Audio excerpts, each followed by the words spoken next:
It's game day. Can't wait. We've got a lot to talk about. Pat Surtain is back. Alex Singleton is back. Talanoa Funga is playing despite waking up this morning super sick, I guess. Lot to break down. We're going to start in about 30 seconds.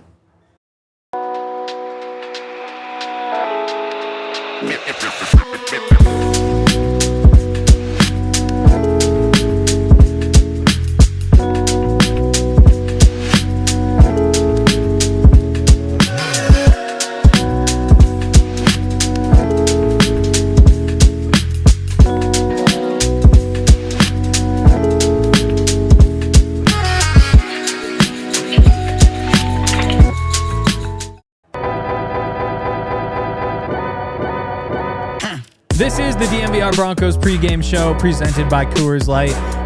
Get Coors Light delivered straight to your door with Instacart by going to CoorsLight.com/DNVR. Celebrate responsibly. Coors Brewing Company, Golden, Colorado. We are here in the Toyota Lounge, and it's a good day. Broncos going to get a win tonight? They are. Yes. Okay. We're all kind of on the same page there. I've been waiting all day for Sunday night. I have too. We were talking about it. I'm struggling to figure out what exactly the big bet is today. Like, I was able to pick a couple things out, but usually I have like a 7-1 or like an 8-1 bet that I feel really good about. So far today, I'm not coming up with anything. Can I interest you in 27-1? You can always, yes, 27-1. Jaleel McLaughlin, 2 touchdowns, actually 28-1. Wow. I would take that. Okay. 2 touchdown bets. I think I'm 0 in my career. They always just feel so tantalizing. It's like, all right, it just gets one on the first drive, and then we got 3.5 quarters to get another one. So let's just, Benny, as somebody who scored touchdowns, how hard is it to score 1 touchdown? It's very hard. Yeah. Very hard to score 1 touchdown. Yeah, especially just, when you think about Jaleel, somebody who's working his way back into the lineup, definitely hard. But, I've scored most of my touchdowns actually on prime time. First touchdown was on Thursday night. I had a Sunday night 75-yard against Kansas City. I had Monday night, I had 2 touchdowns against the Chargers. So I like bright lights. Okay. So maybe Jaleel likes bright lights coming off the bye. Okay. Yep. Maybe Sean sees the odds. Mm-hmm. I like it. I like it. And Jaleel gets in twice. 7 touchdowns in 35 games for Jaleel. 2 tonight. I'm all in on Jaleel, and this might be the way to do it. I also have Jaleel first touchdown. I'm feeling a Jaleel game. I am always feeling a Jaleel game. His first game back was the Kansas City game, and he came out and he was on fire. On it. The way that he was running. Mm-hmm. Then he goes into a bye week. I think this practice this week, now you get into more of a rhythm. You know that you're definitely playing because JK is out. I'm taking that bet right when we get done. I like it. Okay, there we go. We got something. What's the biggest storyline today? Fully healthy defense for me. Okay. I would say fully healthy defense. Singleton back, which is incredible, and shout out to him being back. Pat Surtain back out there. Greenlaw, Hufanga. Everybody is back for this game defensively. I think we're missing Jonah Ellis. Right. But all the starters are back. So this is the first time that all these guys are out there healthy, which is something that I'm very excited to see. Greenlaw's playing a lot more. Pat is going to be good to just have him back out there.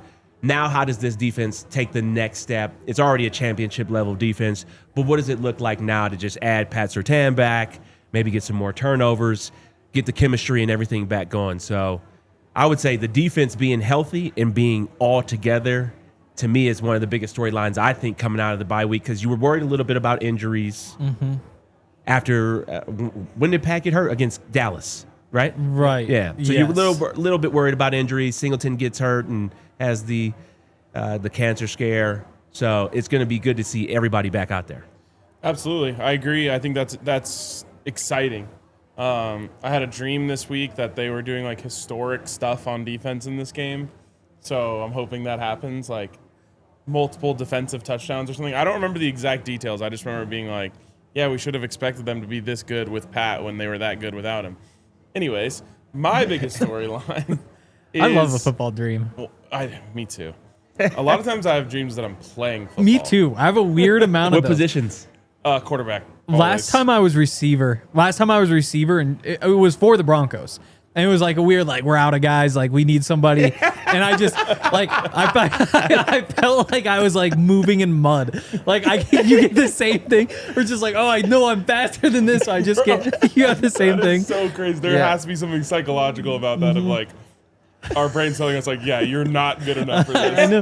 But it's not even mine is the same right. thing. Like, I take the snap and I, like, see the rush and I'm like, I got to avoid this, and it feels like I'm just, like, stuck. Right. And it's like, I know that it's not that I'm slow. I know I'm slow compared to them, but I know I'm faster than this. But yeah. That's crazy. It's interesting we have the same thing. Yes. Occasionally I get into a high school basketball game too, but Ooh, nice. those are the ones that also don't go well, but I don't like to think about Jeez, I don't those. dream about sports at all. Well, you kind of you lived You your lived dreams. the dream. Yes, we still have dreams. Maybe, yeah, like, I don't dream about hitting parlays. Right. I've lived I that hit dream. parlays. Yeah, exactly. Exactly. My big storyline is actually something I don't think we've talked about once this week. Oh. I think this is one of the first times that the Broncos are playing with pressure on them. And the other time, I would say, was probably the Raiders at home. Interesting. Where it's just like the pressure is like you're expected to be way better than this team. You're the heavy favorite. It's prime time. They're just like when you play the Chiefs, there's not as much pressure. You're like the underdogs and you just get to go out and play. Whereas when they're in these situations, I feel like there's a little pressure on them where they're being expected to like prove to the world that they belong and they deserve to be in these conversations. And I think it's just a different situation for them to be in. I don't think they handled it great the last time. Fair. And so I want to see how they respond to that tonight. Yeah, I think it is different, especially now that you have the entire defense healthy. Like, you expect them to show up and play well. You know, the Texans defense played the Colts today. And going into that, you're saying, like, okay, this Texans defense, they should be able to do it, right? And they go out there and they win the game. In this case, it's not just about winning the game. It's you need to go beat up on Marcus Mariota. Like, they should be able to do nothing against you because you are this Broncos defense. So I agree. I think I agree with the pressure statement. I think that the defense will show up. I think the defense will have an electric game. I feel the pressure I think it's on Sean and Bo to put together just a competent game. Okay. Because like RK said, and we were unfortunately at that game on Thursday night, and it was a bad game. Just offensively, couldn't get anything going. Drives being stalled out. Crawshaw had a terrible day punting. It was just a really weird game. But I think there might be a little bit of pressure. I think them coming off of the bye week, though, and I think Sean is a great coach off the bye week. I think it will be a little bit better. Not a little bit better. I think it will be a lot better offensively, schemed up. Having 2 weeks to just look at this defense and kind of figure out what you want, and then also the self-scout that you did over the last week or so about the things that you've called really well, things that Bo likes, the conversations you've had in the building, and then the rest, I think they'll get over those cobwebs in the first series. That reminded me of the Seahawks game, too. Another one of the really good defenses in the NFL. Today, you go up against Max Brosmer and the Vikings, who are not good even when they have a real quarterback. Go in there and shut them out. They don't have a real quarterback. Yeah. Right. True. That's to be clear. I should say I was invited to Lexi's brother's wedding under the condition I don't say anything about JJ McCarthy. Wow. Why he went to Michigan? They're in Minnesota.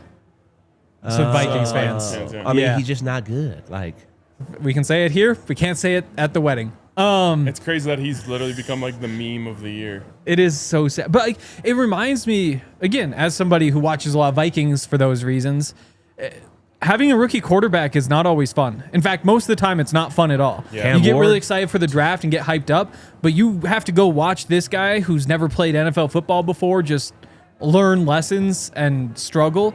Not a good time for an NFL fan. Yeah, Cam Ward is.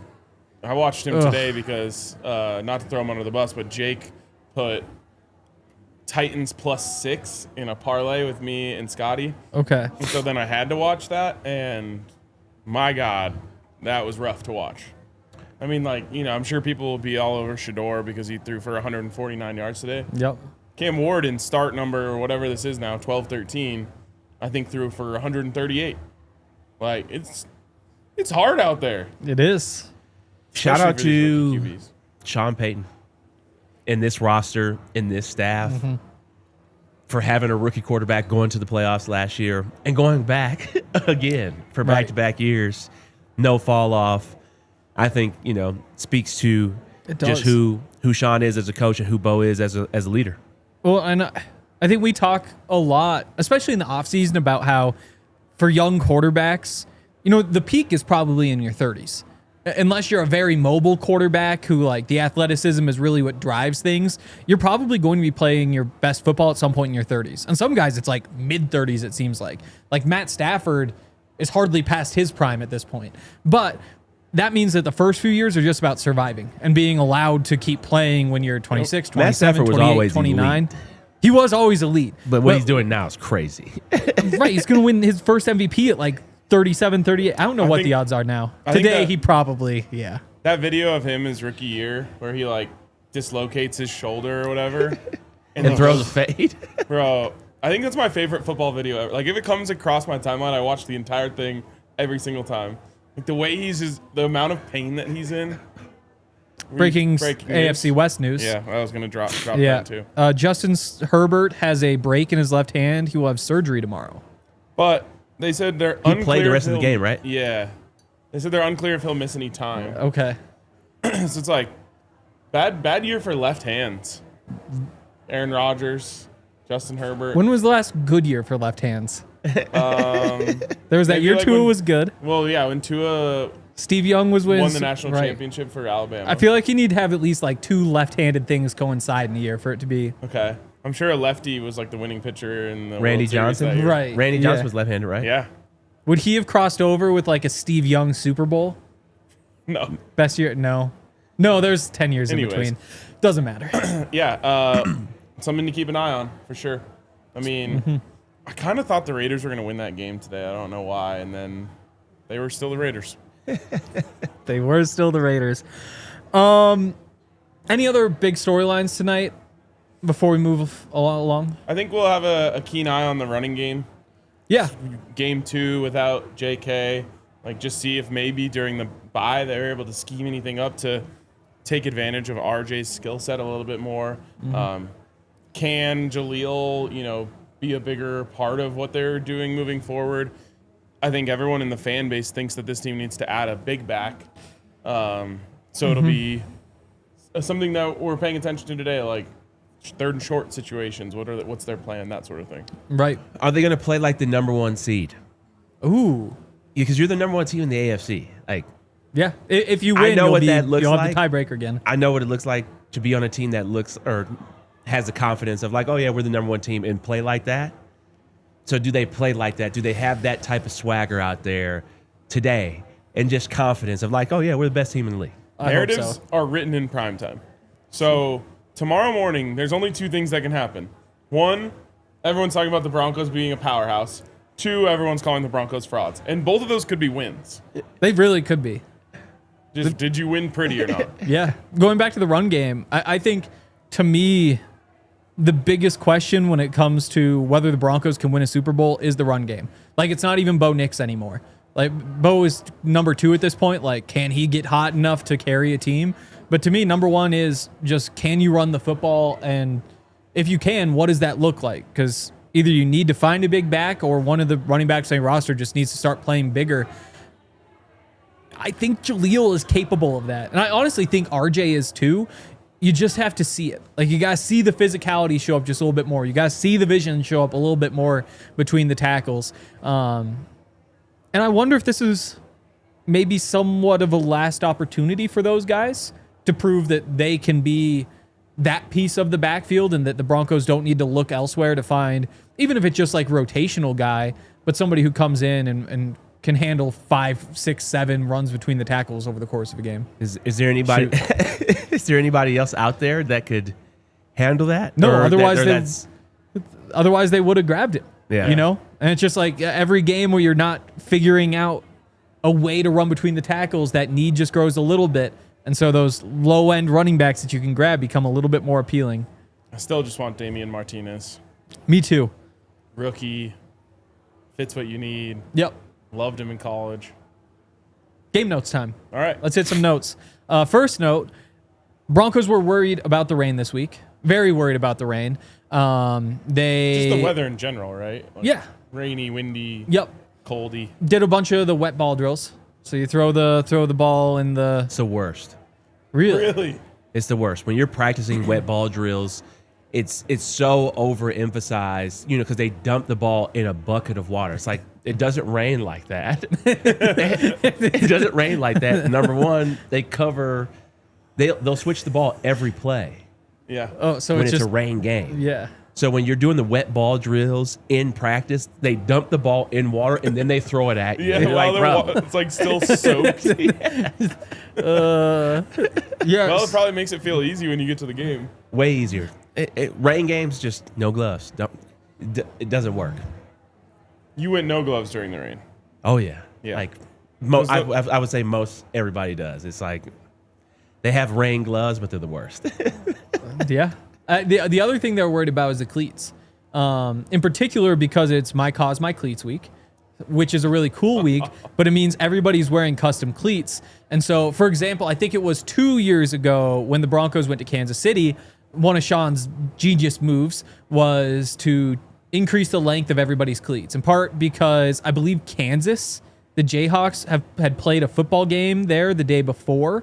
Okay. And it was a field Arrowhead's known already for getting torn up really easily. Being a piece of shit. Yeah, It is exactly. a garbage field. And so he spent all week with everybody practicing in the longer cleats. Now, this would be a week where longer cleats may have been a better option, but because of the My Cause, My Cleats, it was something Sean brought up that had been on his mind a lot, and I'm curious how you go about all that. First of all, I just love my coach. I love Yeah. just thinking about that. That is just like 5D thinking. Not even 4D thinking. I kind of wish he was just like, your causes can wait. Right. Like, we're wearing different cleats. Right. Sorry. Great causes. I'll donate to all your causes. Yeah, exactly. And I'll pay the fine for us Yep. like violating the uniform code Yep. next week for you to wear them. If you're the coach, all you got to do, and I hope Sean did this, is similar to Arcade's approach. Is like, hey, My Cause, My Cleats for warm-ups. Put your longer cleats on for the game. Mm-hmm. There you go. Yeah. 'Cause Right. It's for, you want to post a picture before or after on Yeah. the field. Still care about the cause, everything, and the money that's getting donated and all the awareness that is being brought to the cause. But put your longer cleats on for the game. I remember talking to Jaquan McMillan about it right after Sean had said, we're going to Kansas City and we're going to use these longer cleats. So everybody had to practice them today. Talking to Jaquan, I was like, I could barely move. Like, I was like, this is crazy. Because they were practicing those long spikes. He's like, I've never done this before. And by the end of the week, everybody was feeling like, Maybe that's our problem in our dreams. maybe Our our spikes are spikes too long. that could be that's probably what it is. That's why we can't separate. But then talking to like Quinn Miners at the same time, he's just like, yeah, you just have to like really plant your feet in the ground. Like you have to intentionally think like, I need to get my foot in the ground and then push, which is just interesting. And it's a little bit of a quirk. Linemen are fine with it. It's the skill players. We Yeah. hate the longer cleats, bro. It sucks. It's You have always to like lift your leg, like your feet up higher and whatnot. Yeah. that's how I normally run. Also, so rain update. Rain seems to have stopped about 2 hours ago. It was raining all day though, so the field is wet. They did they don't have a tarp anticipate down? more rain. Not sure if there was a tarp. They had to. It's You would think it's an NFC East team. They got the worst. they're weather. ready for this. Yeah, it's Yeah. the worst weather division for sure. A little bit of wind expected. Supposed to be very cold, but 40 degrees. wet. I'm crediting Zach Stevens on this. I think he said cold, very cold. Yeah, Was but that might be based for on his Zach. opinion? Yeah. Yeah. Well, we're going to need someone with at least 3% body fat to chime in on this. What's Nick's body fat? It's got to be at least I'll text Nick. slightly high. Yeah, I'll text Nick. Other game notes. A big one, we mentioned it. Pat Surtain back from injury. Alex Singleton back from injury. Talnofunga, like I said, woke up feeling sick. There was some question about whether he'd play. Little Not flu for game. me. He will play. I know. I saw like Zach posted it that he was questionable with an illness and like everyone was freaking out. And I'm like, you think Talanoa Hufanga isn't going to play in this football game because he's sick? Exactly. Little flu game. Yep. He seems like maybe this heightens his awareness and gets him an interception. Ooh. You know, when like you get that. sick and you end up playing, that your senses go up. if you think about it, the reason he's not picking off passes is usually because he's like flying downhill too fast. Like he's trying to hit the guy. And so when a ball deflects whatever, he can't reel it in. If he's just like a tick slower, maybe that's the difference. And all of these, he has time to just react and grab the ball. Yeah, maybe. Maybe. I think that's really it for notes. No real surprises on the inactives. Moving along. Okay. Rest or rust. Broncos coming off a bye week. Commanders also coming off a bye week, which it feels like is a rare thing. Seems like you rarely see both teams do that, but then it happens. You're like, why don't you do this every time? Kind of unfair for the Broncos to have to face back-to-back teams coming off their bye, no? Kind of unfair. Yeah. But we got our bye too. Right. Also, week 1, you got to play Cam Ward. It really Which is a does. Like, gift. what have we played one game in the last 18 days or something? It feels that way. Yeah. Like, it really feels like it's been a long time since the Broncos played. This is on the coaching staff, in my opinion. You have to make sure that these guys don't come out flat. That's your kind of biggest pregame challenge, in my opinion, is like, get this team fired up, get them going, get them out of this like rust phase, and I don't think it'll be a problem. I think opposite of that, RK. I agree with you that it is on the coaches, but I think they will come out a little bit rusty. I think the coaches will actually come out a little rusty just because there was so much emphasis on let's beat Kansas City. And then the letdown of not the letdown, but the much needed bye week. And then the Commanders, you're playing Commanders on Sunday Night Football, but they are 3-8. Yeah. They're not a great football But it team. is Sunday Night Football. It is Sunday Night Football, It's but true. this team is bad. And like, you know, is Terry McLaurin playing? Yes. He is. Okay, well, Mariota, like, not a great quarterback. Also playing, yeah. You know, Dan Quinn and Sean Payton. Maybe there's a little something there because he was the head coach in Atlanta, but Sean knows this this defense really well. But I am concerned a little bit about the rust, just so many days off, more so for just offensively. And where is Sean's mindset? Are you going to come out? Are you going to play complimentary football? Or are you going to, because we're on Sunday Night Football, try to pass the ball around the yard, and then we have these drives where it's 3 and out because all we've been doing is passing the ball. So where is Sean at mentally in terms of his play calling ability? Because you've had 2 weeks off now, but Sean, he sees this as, oh, this is a me game. I'm gonna dial things up. Things are gonna be so wide open. I'm gonna make Bo look incredible, and then you put the offense in a bad position and situation because you haven't ran the ball all game. Offensive line is frustrated with these quick passes and these quick 3 and out drives. You're also coming off the self-scout.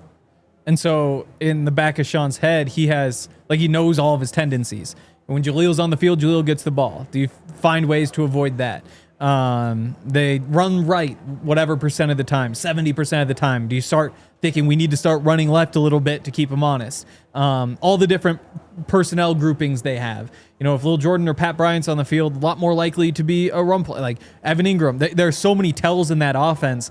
You wonder how much he's thinking about that, or whether he says we are who we are. And obviously, if we have Marvin Mims and Troy Franklin on the field, we're going to be passing the ball because it would be a waste to be running behind those guys instead. It's a lot going on. Yep. I also think the best that Bo has looked this year was off of rest. I thought he looked really active and lively early in the season.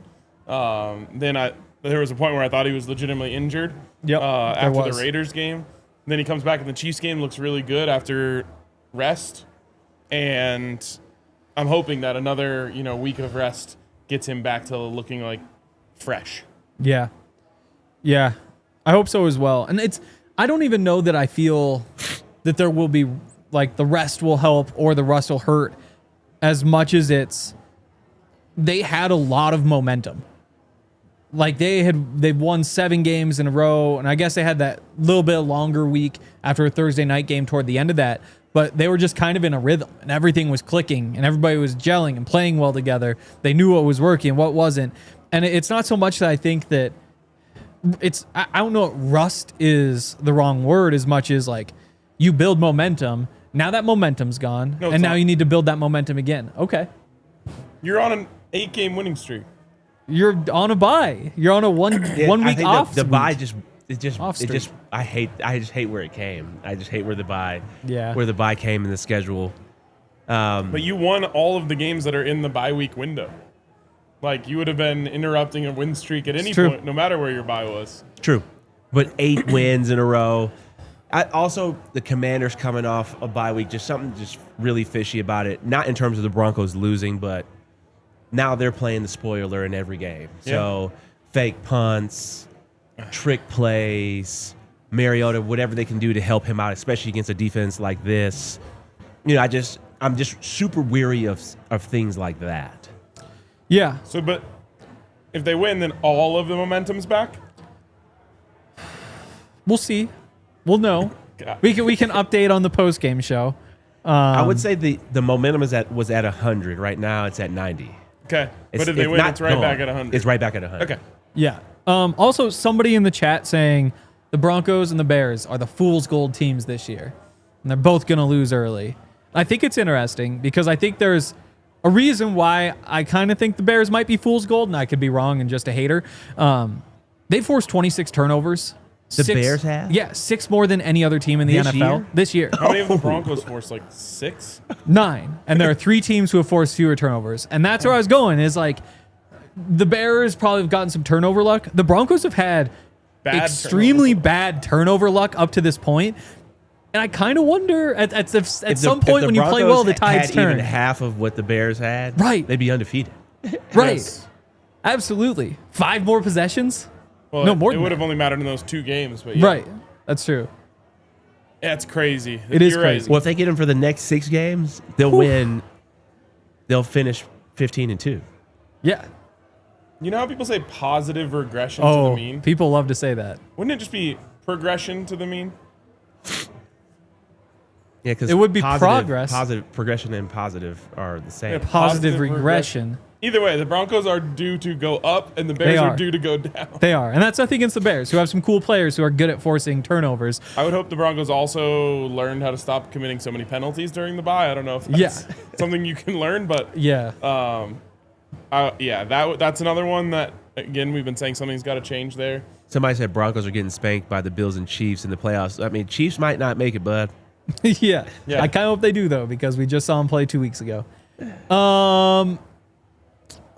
Let's hit some bets before we get out of here. Yes. It's probably time to do that. Yes, and they're brought to you by Coors Light, whom we got the fridge stocked with Coors Lights, yeah? No. I'll let you know why. We'll figure out some more Coors Lights. Well, we are in a bar. Plenty of Coors Light here. In fact, I think some Coors Light reps here. So if anybody's looking to come down, I heard that maybe there are some Coors Lights being given away at the bar tonight. 3 Coors Lights at the bar tonight, and a chance to win tickets to Week 18 against the Chargers. Absolutely. Again, if you want some Coors Light, get it delivered straight to your door with Instacart by going to CoorsLight.com/DNVR. Celebrate responsibly. Coors Brewing Company, Golden, Colorado. All right. These pregame picks are brought to you by our friends over at Bet365. I'm going back to the well with some of them. If you want to join us, of course, you can download the Bet365 app, use the code DNVR365, deposit $10, place a bet for $5, get $200 in bonus bets. 2 crazy ones, one that might be a little bit more realistic. First, Bo Nix, 250 passing yards, plus 165. 250? Yeah. This is a team that gives up the second most yards per game in the NFL. I think they give up the most yards per pass attempt in the NFL. Don't tell Sean that. Oh, yeah. He knows. He's excited. Bo for a 300? Well, 250 is reasonable. Plus 165. You want the 300? I'm guessing like plus 800. Next up, though, also have Jaleel McLaughlin, 10 rush attempts, plus 650. It's not as good as the juice last time because the book is starting to catch on. For 6.5 to 1 odds, I have to take this. And then finally, Jaquan McMillan interception. We talked about regression. Pat's back. They're not throwing one way. I think Jaquan's going to get some chances tonight. 11 to 1 odds on that. I love it. Plus 424 on Bo to get 300. Okay. The most they'll allow is 390 plus 5,000. 50 to 1. $10 for 510. That's a good deal. That's going to do it for now, but we are going to do the watch along. So join us because we're going to be hanging out for this entire game. And then afterward, we have a post-game show where we're going to talk about so if you enjoyed this past 30 minutes or so, buckle up because we've got about 4.5 more hours. Hope you see you in a minute. You have something, Brian? Well, I was going to say they're interviewing Nik Bonitto on the sidelines. What year is Nik? Year 4. Year 4. One fun fact about what he did in the bye week, went to Zoo Lights. I saw him there. Really? Yeah. Did you guys chop it up? No. I didn't want to bother him. He was enjoying the giraffes just like me. Oh, big giraffe guy. Well, I can't wait to talk to him. Wednesday, I'm going to ask him all about Zoo Lights. That's going to do it for right now, but we're going to be starting back up in 5 minutes on the other side of these stairs right here. So we'll see you then. We all silly like the mayor.